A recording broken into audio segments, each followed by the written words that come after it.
Investors Chronicle.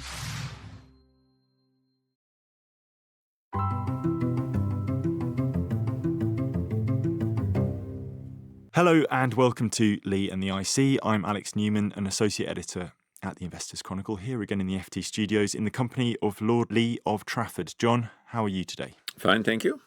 This is the 9th and I think possibly the final episode in this series, but I need to issue the quick reminder that everything we talk about on this podcast is for educational and hopefully entertainment purposes only, and none of it should be taken as financial advice or a recommendation to buy or sell shares. As always, we urge you to do your own research. This month we're returning to a format we've tried once before. As normal, John and I will be taking a deep dive into one of his portfolio holdings, but as we also did in episode 6, we have called in some outside expertise to help in that discussion. So the company today is the AIM-listed software firm Cerillion, whose CEO, founder, and I should add, largest shareholder, Louis Hall, is, I'm very happy to say, here with us today. Louis, thanks so much for joining us. My pleasure. John, and I expect some of our listeners will know your business well. For those of us that are a bit less familiar, can I just briefly ask you to outline who the customers Cerillion serves are, what problems you're trying to solve for them, who else is trying to solve these problems? Absolutely. So in terms of what Cerillion does, we provide core mission-critical software to telecoms businesses worldwide. So that's the software that they use to create the products they sell to their customers, so that they can monetize the network assets the network infrastructure that they own, to onboard customers onto those products, to monitor those customers' usage of those network assets through those products, and then to bill those customers for that usage of those assets, and then to manage the receivables that arise. And we do that on a software as a service basis, so that we're very much a product mantra business. Every customer has the same software, and that obviously gives us huge advantages in terms of total cost of ownership of the solution and time to market. And I think indeed that does carve us out in a market, differentiates us very clearly in a market that's been dominated traditionally by much more tailored solutions. I mean, it's hard for an outsider to gauge levels of software expertise in-house or externally. What when you're dealing with your telco counterparties, do they have the expertise in-house to develop similar systems for themselves, or how does it? I think the answer is really hardly ever is that the case in a modern telco business. There are decades of R&D years gone into building this stuff. It requires a huge amount of testing and proving to make sure that this software will function in real time with networks. And if this software stops working, customers stop being able to make calls. They can't get onto the internet. Internet sessions get taken down. So, the complexity involved in building this internally is just way beyond, I think, what most telcos would retain capability to do. I mean, the backstory to Cerillion is you were originally part of the UK-based group Logica, which is now part of CGI. Yeah. In 1999, you led the management buyout of what was then the in-house customer care and billing division within Logica. And what could you see in your industry that your parent company at the time couldn't? Or is it just panned out differently to how even you were imagining? No, it's quite interesting. I mean, it's a very long time ago now. So it'll be 25 years in October since we did the MBO from Logica, a name kind of fast fading into British corporate history now. But at the time was quite a large British company and in the FTSE 100 briefly. But it's essentially, Logica was a very good software house. So Logica was very good at building bespoke systems for lots of different applications across government, defence, space, financial services, and so on. And essentially what had happened was that at the end of the 80s, Logica had been heavily involved in building a new billing system for BT. And we thought that we could leverage that expertise, that knowledge, and create a product, a billing system for mobile, because this is a time when late 80s, early 90s, when GSM is becoming a big thing. So we thought, well, we can take this experience, the learnings, create a simpler solution, if you like, and then resell the same thing over and over to the new GSM operators. And we did achieve that. We got that off to we had some success with that. But of course, that wasn't really where Logica was at. Logica was very much still focused on a bespoke services business, and essentially we couldn't make that stack up within a Logica organization. So hence the MBO. And of course, we then went and raised private equity money, and it became a much more complex standard product.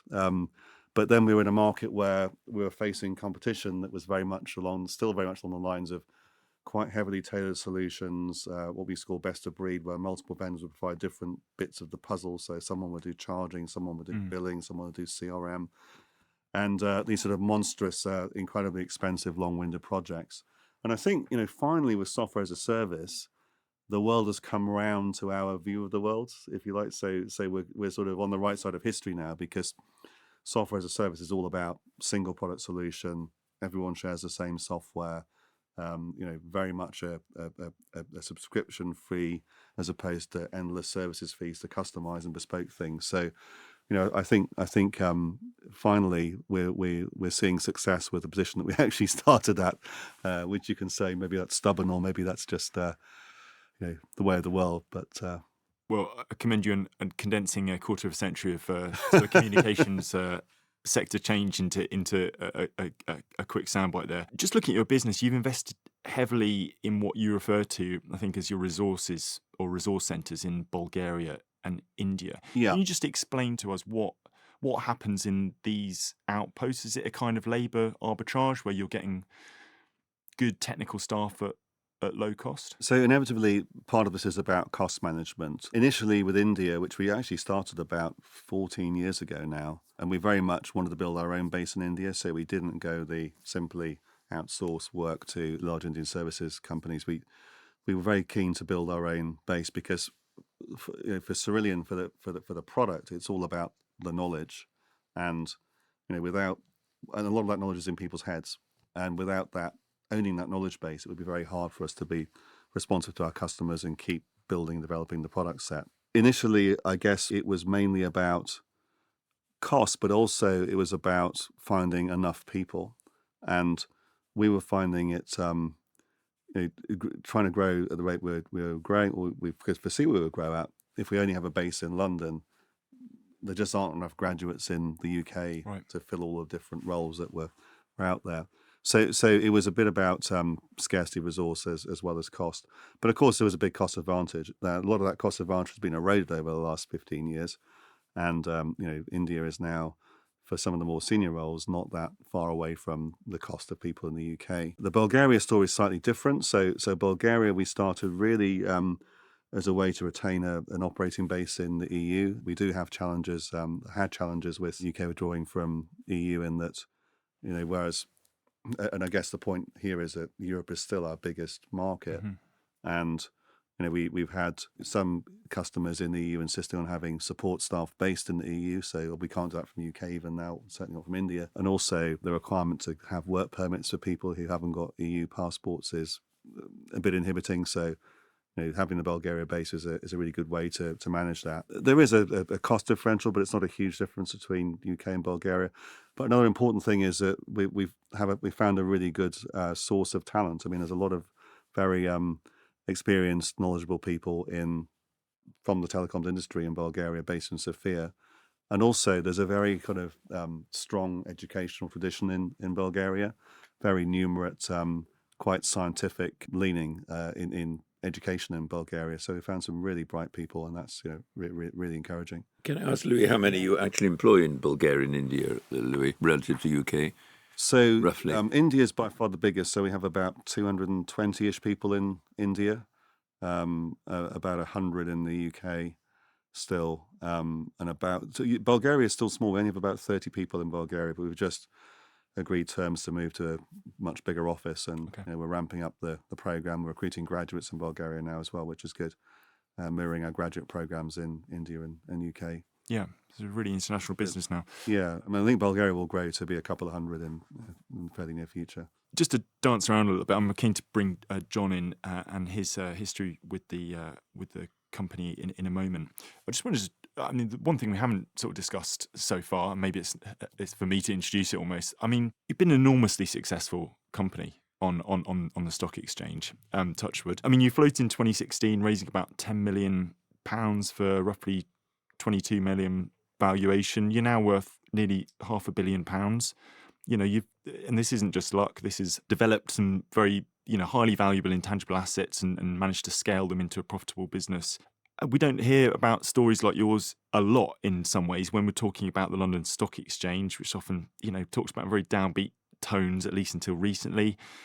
Not really a synonym for technology sector success. What's been your experience of public markets? Do you look at your peers or the broader market, or do you very much ploughing your own furrow? And to be brutally honest with you, I don't spend a lot of time looking at other Sure. comparable companies.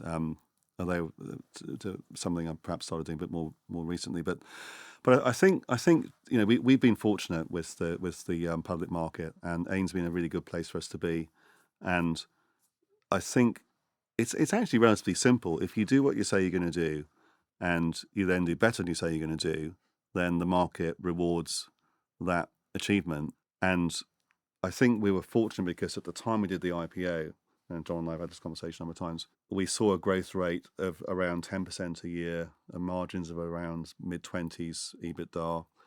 They rapidly accelerate to 20-25%, and EBITDA margins in the 40% range. So that transition, I think, is what took us from a business value of 22.5 million in 2016 to the sort of valuations we're seeing today, and then keeping on delivering that year on year. It wasn't an overnight thing. I guess I'm reiterating, I do see it as a relatively simple scenario. Clearly, if we were to disappoint, then we'd expect that to have an impact. You say AIM served you well.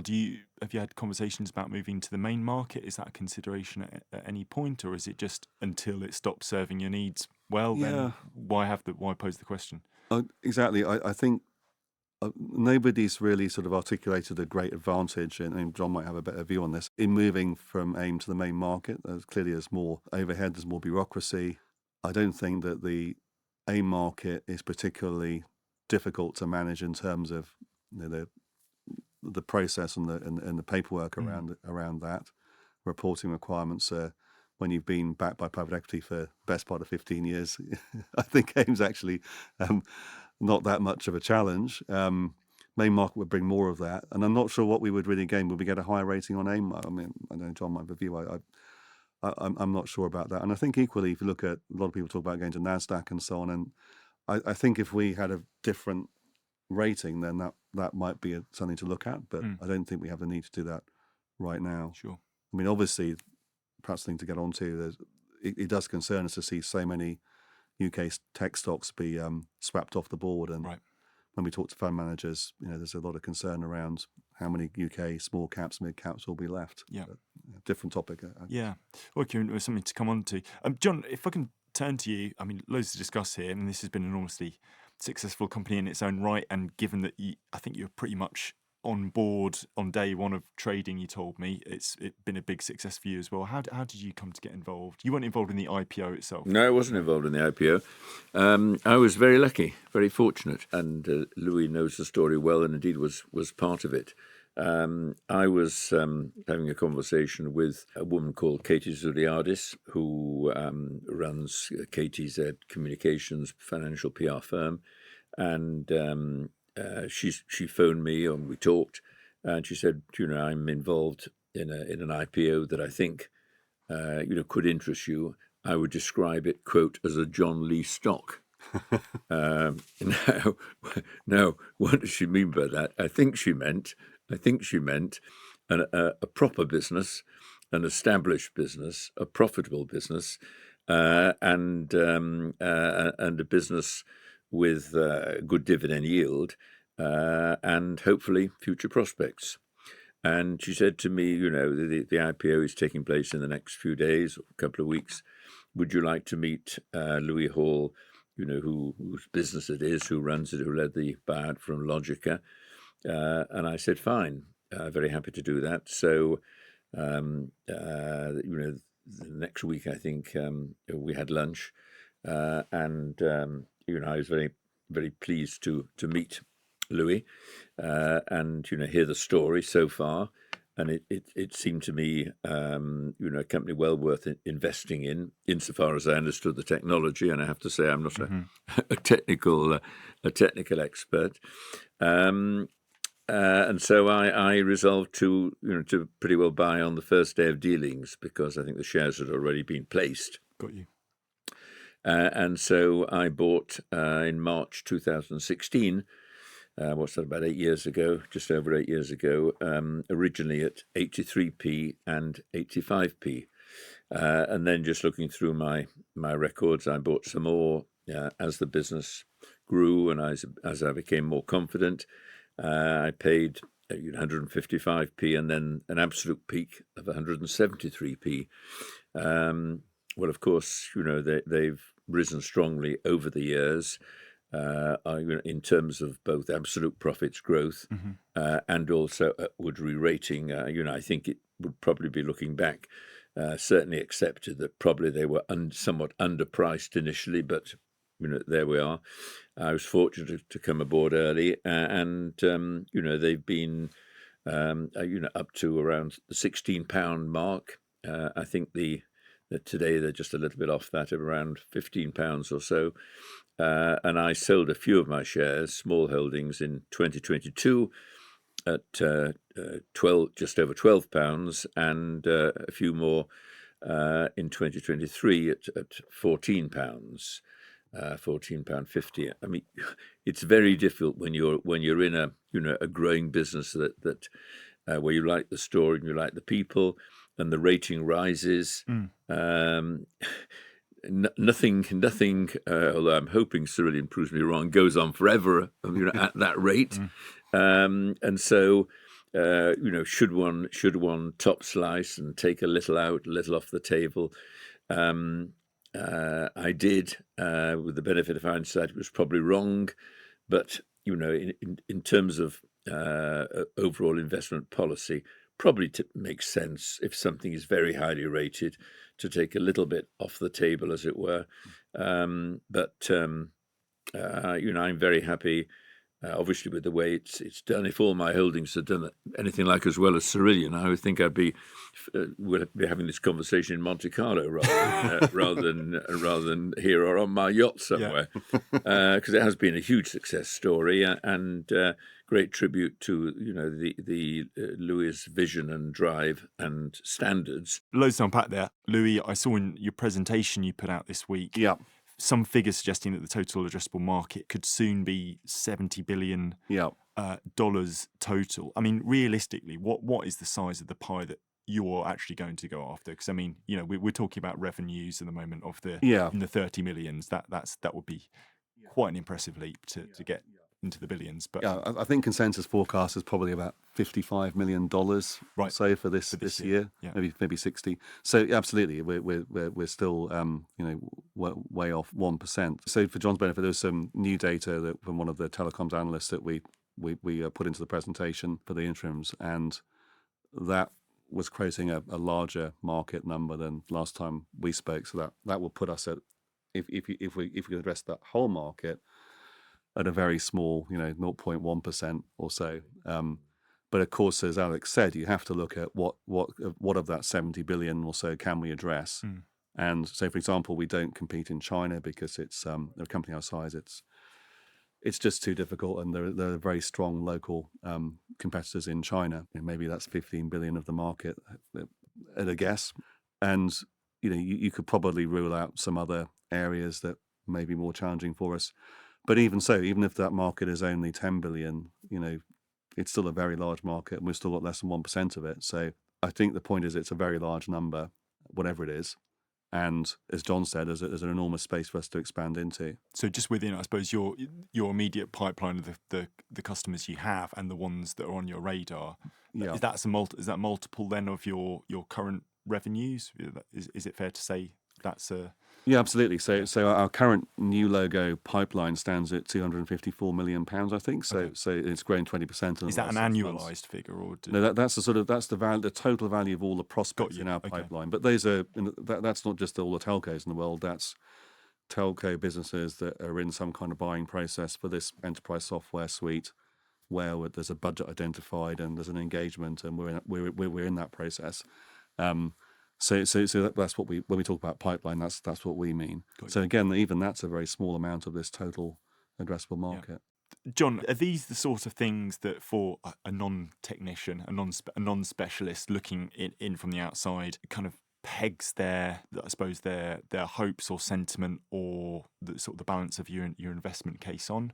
I mean, you can look at the contracts that Louis and his team announce without having to know exactly what is going into those contracts. You have a good sense of what that all means for a business. Is that how Yes, you approach it? Obviously it's a combination, isn't it? It's the results, it's the announcement of the new contracts and the quality of those contracts.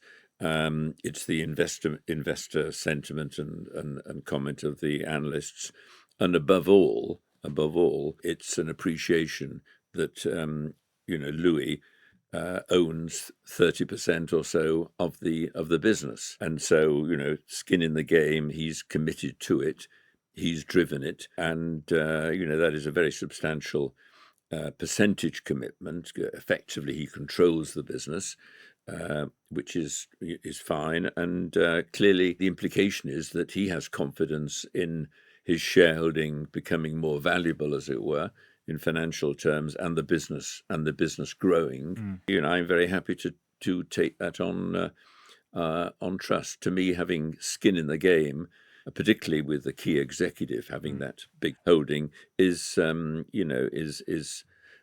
massive plus. Right. A massive plus, and the larger the percentage owned by the individual who is the key, the better from my point of view. It's a growing sector in many ways, but software evolves quickly, and I think you said in your presentation this week that you've dedicated something like 6,000 worker days to research and development in the first half of the year. So that's your financial half year to March. I mean, I calculate that to be around 15% of your employees' total time. I mean, how do you manage that balancing act of having to continually re-innovate, and you're not really capitalising this on the balance sheet, are you? We capitalise a little bit, but not hugely. I think when people look at our numbers, sometimes they question why we're not spending more on R&D, but because we account for it at bare labour costs, we don't load in overhead recovery and so on. It looks like a small percentage in pure operational costs. We capitalise roughly half of it, but it's not a huge number. But of course, as you said, a very, very, very interesting view of it in terms of man days. It's about 13,000 days we're planning for the full year. Accept your number. It's a significant percentage of the available days we have to deploy. So in terms of opportunity cost, it's significant. But it is a balancing act, and it's a bit like we used to say about the Forth Road Bridge. You first finish painting the thing, and you go and start at the other end and start painting again. We've redeveloped all these modules umpteen times since 1999, and I'm sure we'll go on doing that. There'll never be an end to technological evolution, and of course, right now, as well as obviously constantly improving features. So the big focus at the moment is around AI. How do we give our customers the benefit of AI in some of our new product features? But what's perhaps as interesting is the effect of AI on software development.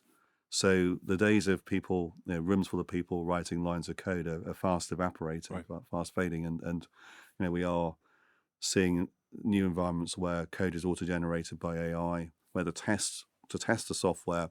Bear in mind that in the industry traditionally we've always said testing and fixing is half the effort. So for every day you spend writing a line of code, you spend another day testing it and fixing it. So the automation of that side of the process, the testing and the fixing, is quite incredible in terms of the impact that will have on productivity, but also on accuracy.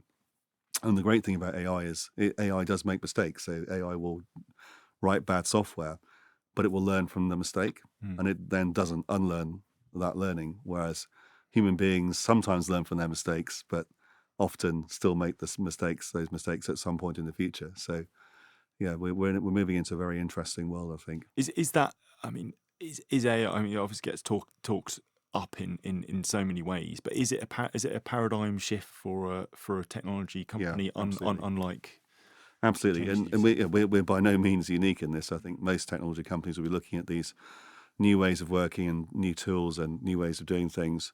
But I think it is a paradigm shift. It's sort of been fairly gradual, and I think now we're getting a real head of steam, and it will sort of snowball in the next couple of years, I think. Is that scary at all? Because I mean, that means the pace of change accelerates again, does it not? It does to an extent, but the constraint also there is the design input. So we still have to design new solutions. We still have to, build new features, and the actual execution part may be a lot more simple, more straightforward, and more right first time.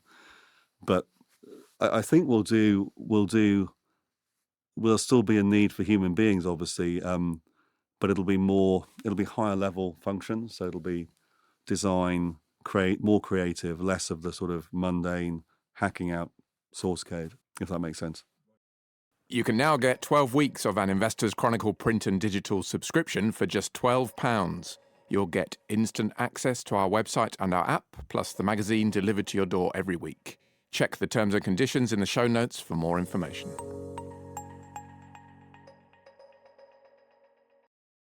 Just staying with customers, I mean, John, just to come back to John's point on it's still being a very much a growth industry, telecoms. It's not without its constraints, particularly if you look at some of the large, just looking at some of the large UK telecommunications companies, they've had a difficult time of it in the last 15 years or so. I mean, you work with lots of network providers around the world. It was very interesting in your presentation this week that your CFO said your customers want you to have high levels of cash on your balance sheet because it helps with contract negotiations and security for them. They know that business mission critical infrastructure is not going to be in any way at risk. I mean, what about the other way around though? I mean, I saw today, for example, talks in negotiations around a cash injection. There's lots of leverage. There are very thin margins in this industry.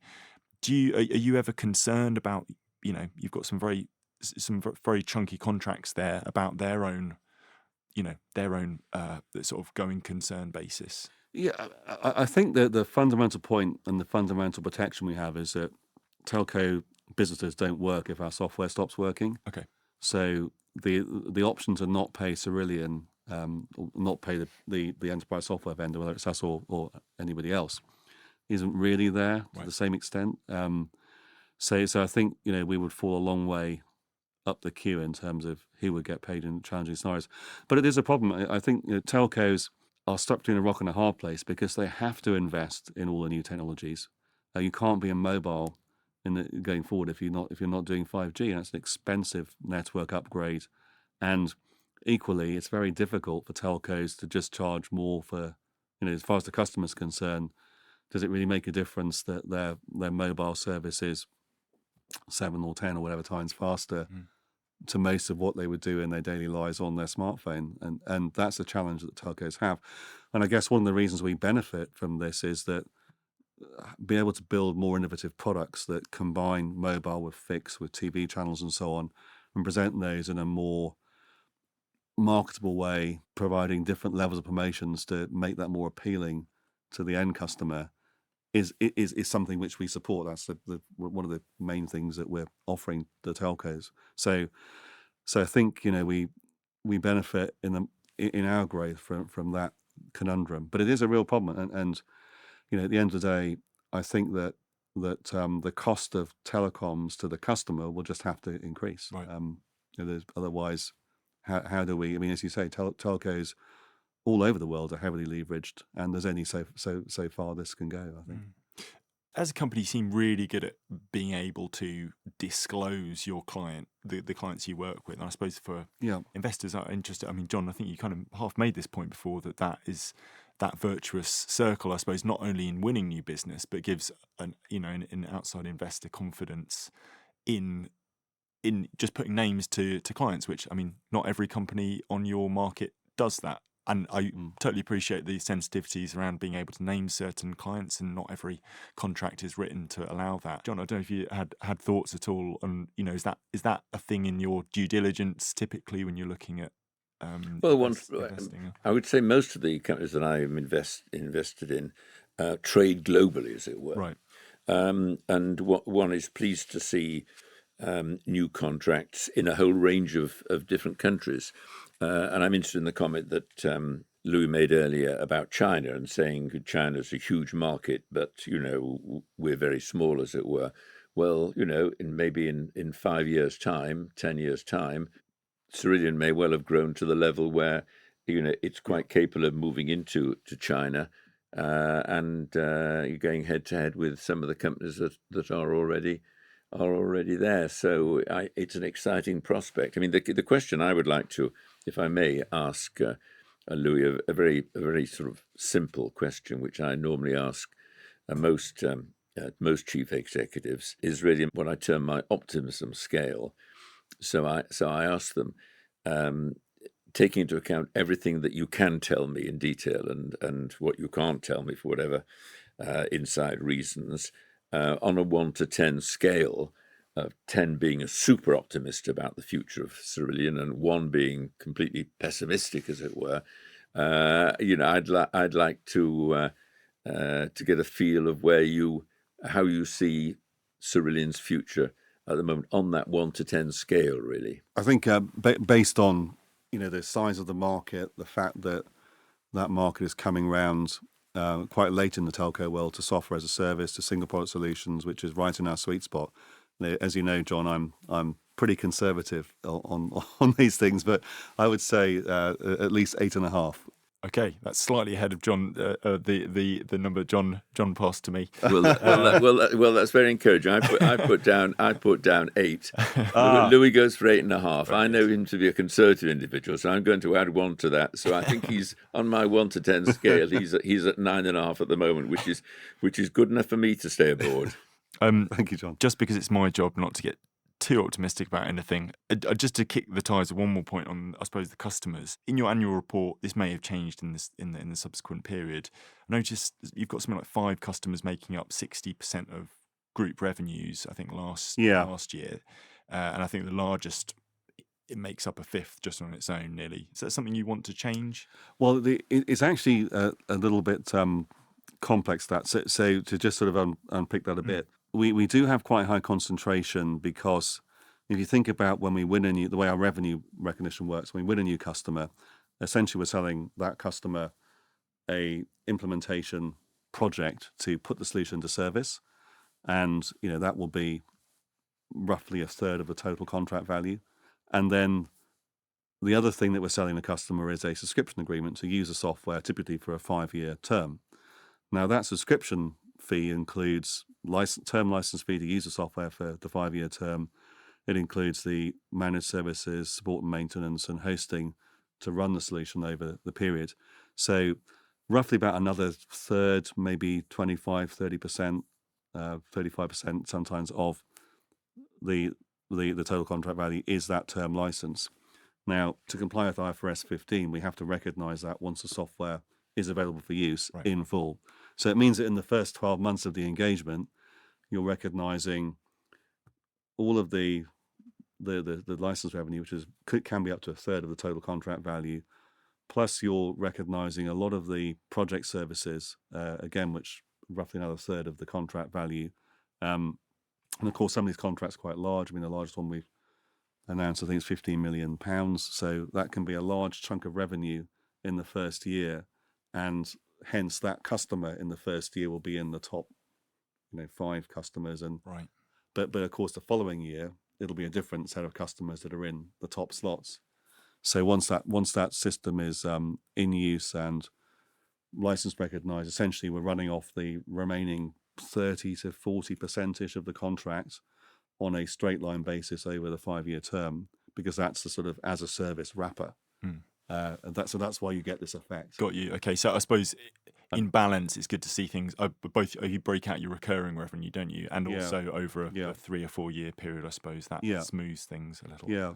One thing we don't show, probably too much detail, but one thing we don't show in our KPIs is the recurring element of the term license. So our recurring that we report, because term license only recurs if a customer actually renews. In reality, almost always they do. It's a very sticky relationship once you've got these customers into service.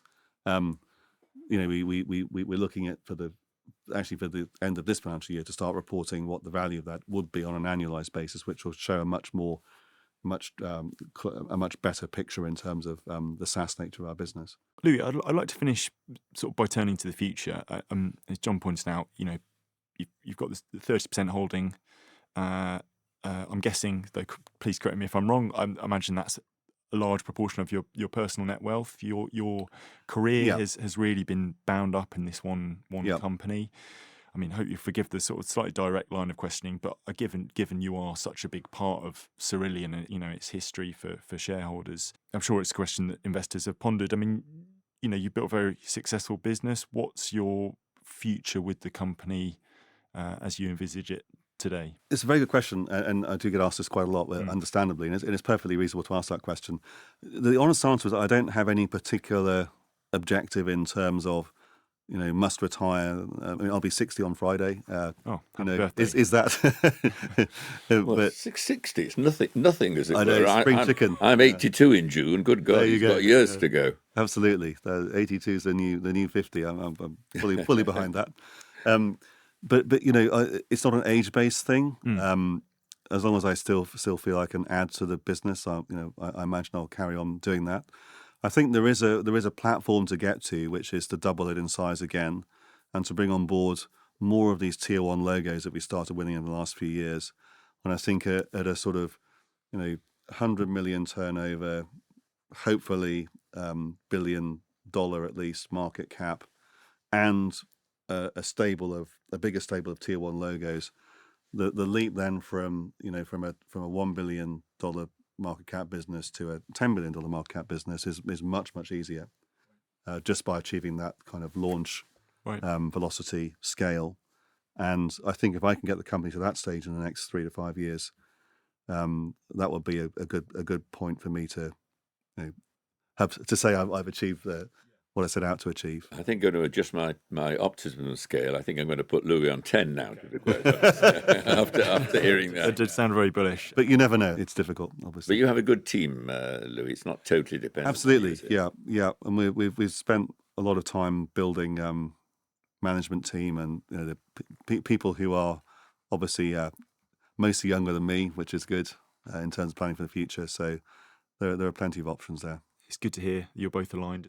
John, just to touch in briefly on the rest of the goings on in your portfolio, I suppose on the subject of director holdings and shareholder alignment, we were talking the other day, as a portfolio company, you could be a bit more happy with vis-a-vis insider ownership. What's the company there? What's going on there? I mentioned earlier when we were talking about Cerillion, the importance of skin in the game, and to me, to see the chief executive and the key man with a significant stake is something that I and most investors, actually want. But also, I find it very depressing and disappointing that in so many PLCs, a number that I own, the non-executives who I think these days are pretty well paid, have in many cases 0 shares in the company that they're on the board of, and I know one or two say, oh well, having no shares makes me independent and I can exercise my full judgment and all that nonsense. But as far as I'm concerned, I think the non-executives, if they believe in the company that they're on the board of, and the correct decisions are being taken, in a sense, therefore, the decisions they're supporting or individuals they're supporting, I want to see them with a share stake. And I would suggest that as a broad guideline, in the second year of joining a board, I think the non-exec should have at least 25% of their annual fee in the shares of the company that they're actually on the board of. And if they have no shares at all, then I personally, if I was chairman or chief executive, wouldn't be too happy about that, because the clear implication is that they put their savings elsewhere in other companies or doing something else, and I want everyone to be aligned. And I find myself, obviously, with shareholdings substantially ahead of the worth of the shareholdings of most non-executives. And in some cases, even ahead of the chief executive, but not, I have to say, in the case of Cerillion, where I'm a long way behind the aforementioned yacht. Louis. Yeah. Well, I won't press you on the company, but listeners, do email in if you have any ideas of who John might be alluding to in his portfolio. Just at the risk of tempting fate as well, finally, some momentum in the stock market appears to have gathered in recent weeks. Do you think this is down to the kind of the pace of takeover interest that I think it's a combination. I think that clearly that there have been a steady flow of takeovers, and my last FT article essentially said that, or projected that 2024 would be the year of the takeover, because private equity had the resources. Interest rates were beginning to come down or pointing in that direction, and it's accepted that the majority of UK stocks are undervalued relative to American stocks. I think the last figure I saw was about a 17% differential. I don't think it applies, I have to say, in a company like Cerillion, which is pretty highly valued. And Louis very fairly and correctly made the point that if a company does demonstrate real growth and real bottom line performance and has a future, then even in the UK markets, it will be rewarded with a higher rating. I mean, fund managers and investors are not fools, and usually at the end of the day, value comes through in the end. That's always been my belief. So I think the combination of feeling that the economy is moving forward, that interest rates are likely to come down. I think the comment in the paper today or yesterday is that there could well be a modest cut by the summer, and the combination of takeovers and undervaluation of UK companies and government trying to be seen to help the level of stock market in some way. The talk about the British ISA, all this helps, and so we have seen across the board, really, in the majority of cases, an upward movement in shares, which obviously is appreciated. But of course, the trick has been to buy a little bit further back when prices were depressed, as it were. I mean, investors tend to be a little bit like sheep. And of course, now people are beginning to wake up. Well, they should have been buying, a good few months ago, really, when prices were even lower. But even now, obviously, the stocks are still relatively cheap. And when you can get, come back to what we were talking about at one of our earlier podcasts, when you can get yields, dividend yields from the quality of Aviva and Legal and General, M&G, companies like that, somewhere between 7.5% and 10%. These are extraordinary yields, particularly for a private investor, if you put them into your ISA and they're tax free.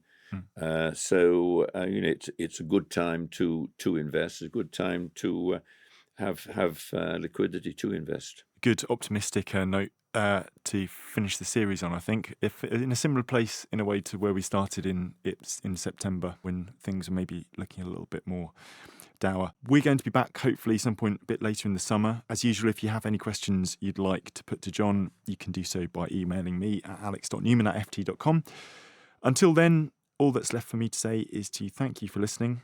Thank you very much, Louis, for joining us today. My pleasure. John, as ever, for your thoughts, and to our producer, Maddie Apthorpe. So until next series, goodbye.